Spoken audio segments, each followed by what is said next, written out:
Rajkot Payal hospital CCTV કાંડ થયા બાદ દેશભરમાં ખળભળાટ મચી ગયો હતો અને સીસીટીવી હેક થયાના સમાચાર પણ સામે આવી રહ્યા હતા. પરંતુ સાયબર ક્રાઇમને એક મોટી સફળતા મળી છે.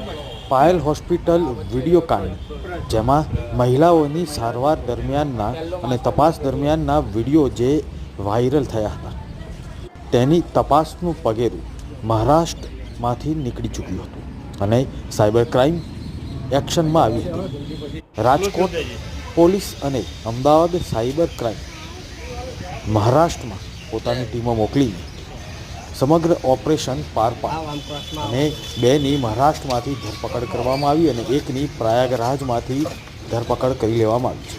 જુઓ આ નરાધમો જેમણે મહિલાઓના વિડીયો યુટ્યુબ મારફતે અને ઇન્સ્ટાગ્રામ અને સોશિયલ મીડિયા મારફતે કમાવાનો કારસો રચીને વાયરલ કર્યા હતા. આ એ જ નરાધમો છે જેમણે પાયલ હોસ્પિટલ સીસીટીવી કાંડ રચ્યું. માસ્ટર માઇન્ડ સાથે બેની પણ ધરપકડ કરતી સાયબર ક્રાઇમ આ તમામને કોર્ટમાં રજૂ કરવામાં આવ્યા છે.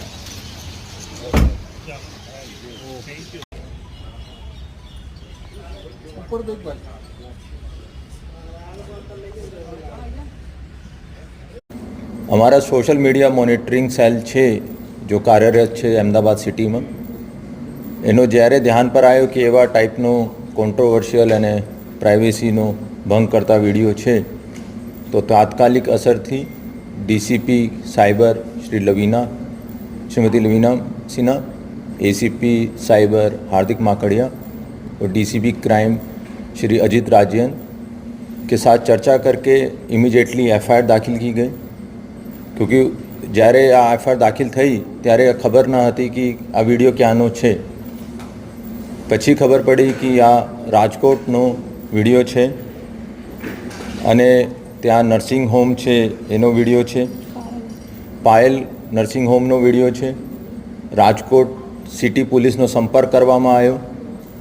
ત્યાંનો સીપી સાહેબ અને ડીસીપી ક્રાઇમ પાર્થરાજ ગોહિલ સાહેબે પણ સારી મદદ કરી અને ત્યાંનો જેટલા લોગ છે, યાની કે જ્યાંથી આઈપી લોગ જનરેટ થાય છે સીસીટીવી કેમેરાનો, એનો 3 મહિનાનો ડાટાબેઝ લીધું અને પછી અહીંયા મોકલવામાં આવ્યો. રાત્રે આ ડાટાબેઝ અને ટેલિગ્રામ ચેનલ અને યુટ્યુબ ચેનલ્સનો ટેકનિકલ એનાલિસિસ કરવામાં આવ્યો અને ખબર પડી કે આ ટેલિગ્રામ ચેનલ